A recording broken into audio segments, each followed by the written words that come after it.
the Kursk adventure has been just a total disaster for the Ukrainians. They have, I mean, it's beyond stupid. I think it's Zelensky himself because he's just a PR guy and doesn't understand military um, uh, strategy at all.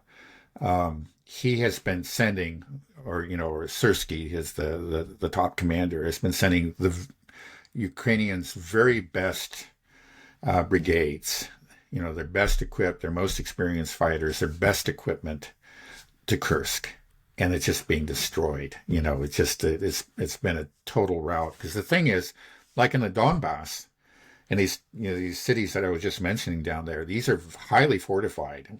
In many cases, the Ukrainians spent 10 years fortifying these cities. You can just imagine. There are trenches down. They're crisscrossed with trenches, and there are hundreds of bunkers, and the high rises are turned into fortresses, and these are fortress cities. But in Kursk, there's none of that. First of all, there's hardly any population whatsoever. There are no trenches. They never had any chance to build any kind of fortifications, because they invaded it.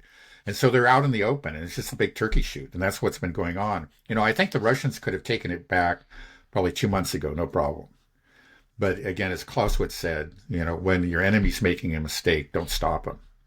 I would feel a tendency, like, I'm sure, because it was a humiliation for Putin when it happened, and that's led to a lot of celebration in the West. But as other people point out, you don't win wars by humiliating your opponent.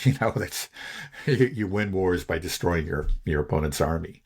And so Putin looked at this, and there's probably a temptation. It's like, get him out of here quickly. This looks terrible or whatever. And they could have done it. There's no question. If they devoted enough resources, they could have pushed them out in a couple of weeks.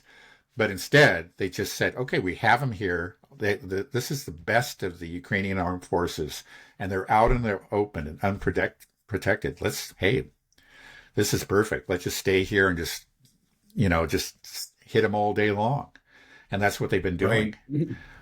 And it sounds like Zelensky has been devoting more and more troops. He doesn't want to give it up. Like he said, he's sending his best. He's still pouring them into there. Even though Right. it's just obvious that they're losing and losing badly. He just keeps on pouring in the best of what he has left.